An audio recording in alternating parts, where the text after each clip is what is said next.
Hello friends, this is my first video and in this video we will be talking about limitation in corona times.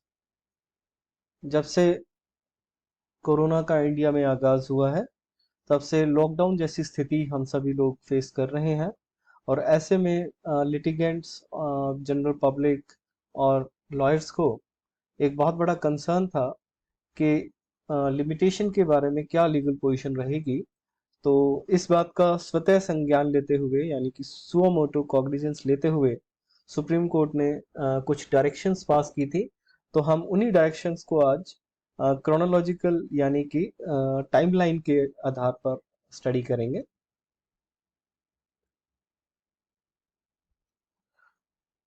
तो जो cognizance लिया गया था, इसको case का title हम अगर देखें तो है इन रे cognizance for extension of limitation. It was suo motu writ petition civil number 3 of 2020. The first order was passed as early as 23rd March 2020, जैसे ही कोरोना की दस्तक इंडिया में हुई थी और लॉकडाउन जो है वो लगा दिया गया था, तो सुप्रीम कोर्ट ने तुरंत एक्शन लेते हुए ये डायरेक्शंस पास की थी। इसमें जो है सबसे पहले ये निर्धारित किया गया कि सभी प्रकार के limitations for all kinds of proceedings, चाहे वह पेटिशंस हो, एप्लीकेशंस हो, सूट्स हो, अपील्स हो या कोई अन्य प्रोसीडिंग्स हो, और चाहे वह कोर्ट्स में हो चाहे वह ट्रिब्यूनल्स में हो, तो सभी प्रोसीडिंग्स का लिमिटेशन पीरियड एक्सटेंड कर दिया गया with effect from 15th March 2020 until further orders. यानी कि 15 मार्च 2020 से लेकर लिमिटेशन पीरियड को स्टॉप कर दिया गया कह सकते हैं, या एक्सटेंड कर दिया गया टिल फर्दर ऑर्डर्स। और जो ऑर्डर पास होना था टिल फर्दर ऑर्डर्स का मतलब है कि जब तक इन्हीं रिट पिटीशन में कोई फर्दर ऑर्डर या फाइनल ऑर्डर पास नहीं होगा तब तक यह order excluding the period of limitation valid रहना था। एक और बात यहाँ पर ध्यान रखने की है कि limitation period under general law and special law दोनों ही एक्सक्लूड किए गए थे, and whether the limitation period or the prescribed period is condonable by the court or tribunal or not, both kinds of periods were excluded, or both the kinds of periods were brought within the ambit of this order. It is also noteworthy, ये भी ध्यान देने की बात है कि यह order article 142 of the constitution यानी कि एक्स्ट्रा ऑर्डिनरी पावर्स जो कॉन्स्टिट्यूशन में दिए गए हैं सुप्रीम कोर्ट को, उनको एक्सरसाइज करते हुए पास किया गया था। और यह आर्टिकल 141 के तहत कंट्री के यानी कि इंडिया के सभी कोर्ट्स, ट्रिब्यूनल्स और अदर अथॉरिटीज पर बाइंडिंग था। तो इसमें जो नेक्स्ट डेवलपमेंट हुई इन्हीं प्रोसीडिंग्स में, वो हुई 6 मई 2020 को। यहाँ पर यह ध्यान देना होगा कि ये प्रोसीडिंग्स जो कमेंस हुई थी 23rd मार्च 2020 के फर्स्ट ऑर्डर से, उसके बाद ये प्रोसीडिंग्स जो है चलती रही जब तक ये फाइनली डिस्पोज ऑफ नहीं होगी। तो इसमें जो सेकंड डेवलपमेंट हुई 6 मई 2020 को, उसमें जो इनिशियल ऑर्डर 23 मार्च का, उसका स्कोप वाइडन करते हुए दो तरह की प्रोसीडिंग्स पर इसको एप्लीकेबल किया गया। पहला, आर्बिट्रेशन एंड कंसिलिएशन एक्ट 1996, इसके सेक्शन 29A पर, जो कि टाइम लिमिट फिक्स करता है for completion of arbitration proceedings, और we can say for passing the arbitration award. And secondly, section 138 of negotiable instrument act, इसमें भी जो पीरियड्स प्रिस्क्राइब्ड हैं प्रोवाइजो बी और प्रोवाइजो सी में, 30 days for serving of legal notice, demand notice, and 15 days for accrual of cause of action from the date of receipt of notice। तो इन दोनों periods को भी इन दोनों पीरियड्स को भी उस ऑर्डर 23 मार्च के 2020 के ऑर्डर के एम्बिट में लाया गया।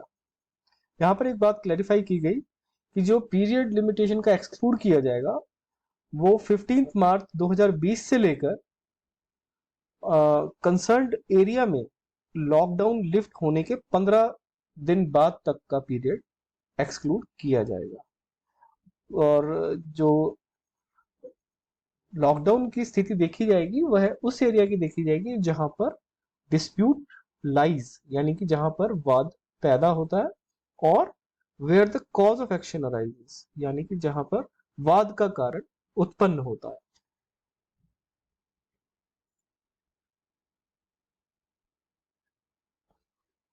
नेक्स्ट डेवलपमेंट इसमें हुई 10 जुलाई 2010 को। इसमें अगेन इनिशियल ऑर्डर डेटेड 23/3/2020 का ऑपरेशन जो है वो एक्सटेंड किया गया, इसका स्कोप वाइडन किया गया। और अब यह है section 23(4) of the arbitration and conciliation act, जो कि टाइम पीरियड प्रिस्क्राइब करता है 6 मंथ का for completion of pleadings, for completion of statement of claim and defence, उस पर एप्लीकेबल किया गया। Plus section 12A of the commercial courts act which prescribes a time period for completing the process of compulsory pre-litigation, mediation and settlement.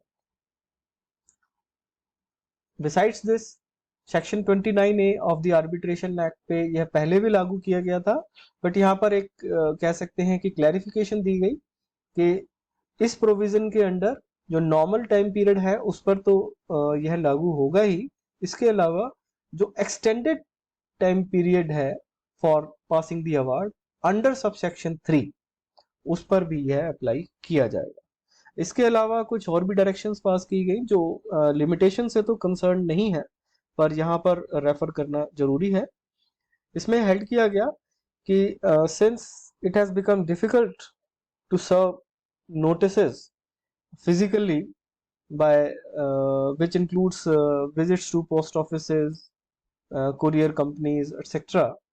So to obviate this difficulty, यानी कि इस difficulty को दूर करने के लिए सुप्रीम कोर्ट ने सभी कोर्ट्स को अलाउ किया कि सब नोटिस जो है, समन्स, प्लीडिंग्स एक्सेट्रा, ये सभी ई मीन्स से भी सर्व किए जा सकते हैं, जैसे कि ईमेल, फैक्स, या फिर commonly used instant messaging services जैसे कि व्हाट्सएप, टेलीग्राम, सिग्नल एक्सेट्रा।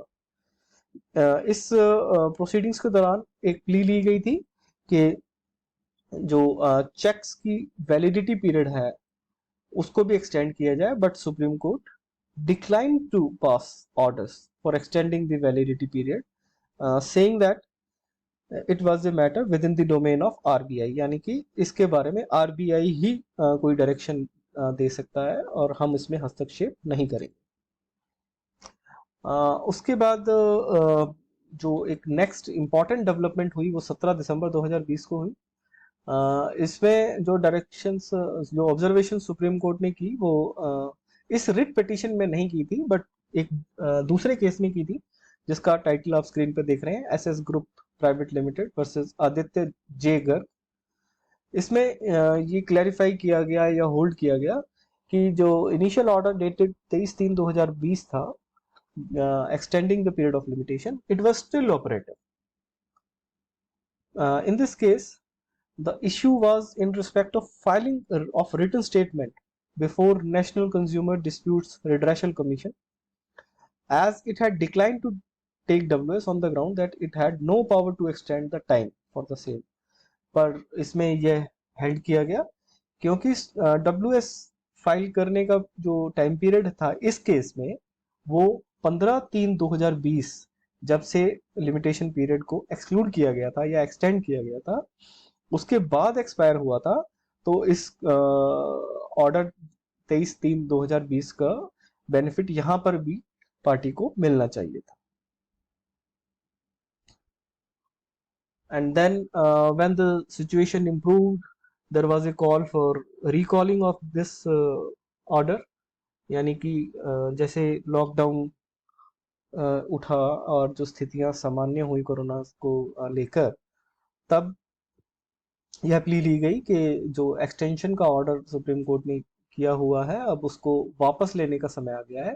तब सुप्रीम कोर्ट ने 8 मार्च 2020 को फाइनल ऑर्डर पास करते हुए ये डायरेक्शंस पास की कि किसी भी सूट, एप्लीकेशन, अपील या अदर प्रोसीडिंग्स की लिमिटेशन को कंप्यूट करने के लिए या उसकी कैलकुलेशन करने के लिए 1 साल का पीरियड 15/3/2020 से 14/3/2021 तक का वो एक्सक्लूड किया जाएगा, यानी कि उसको लिमिटेशन पीरियड में काउंट नहीं किया जाएगा।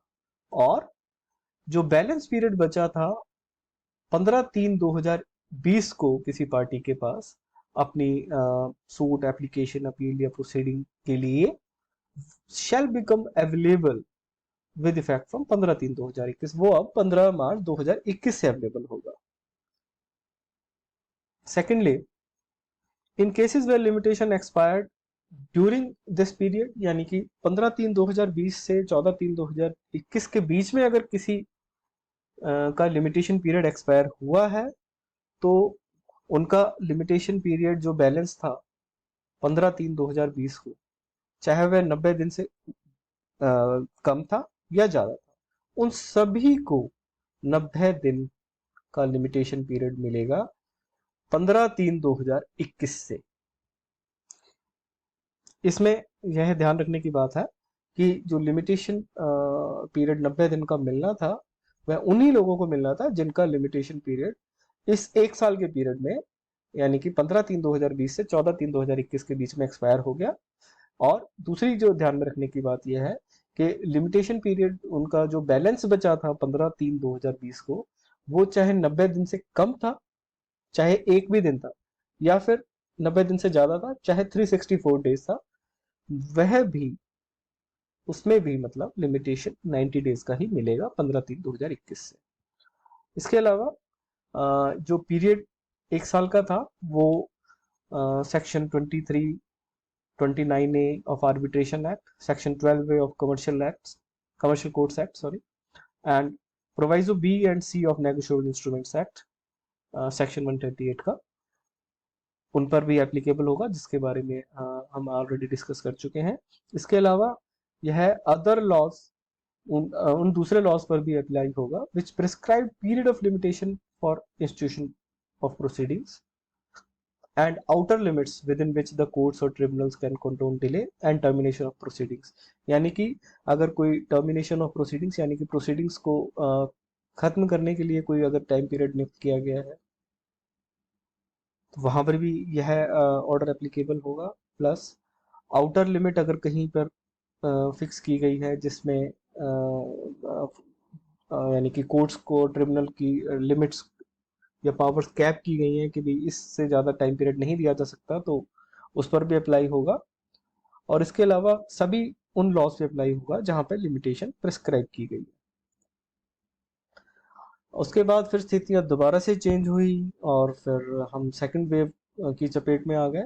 तो उसके बाद सुप्रीम कोर्ट ने दोबारा से लॉकडाउन जैसी स्थिति को देखते हुए और कोरोना के राइज को देखते हुए ऑर्डर जो 23/3/2020 का था वह रिस्टोर कर दिया। तो ये क्लैरिफाई करेंगे यहाँ पर कि जो रिट पिटीशन थी वो बेसिकली 8 मार्च 2020 को ये डिस्पोज ऑफ हो गई थी, पर उसके बाद ये रिवाइव की गई और सिचुएशन को देखते हुए जो इनिशियल ऑर्डर था 23/3/2020 का, वह रिस्टोर किया गया। यानी कि हम कह सकते हैं we were all back to square one. और इसका इफेक्ट ये हुआ कि जो 1 साल का पीरियड एक्सक्लूड किया गया था 14 मार्च 2021 से, उसके आगे का भी पीरियड जो है वो एक्सटेंड कर दिया गया, similar to the previous order which were passed in the last year. So we need not discuss much more about that।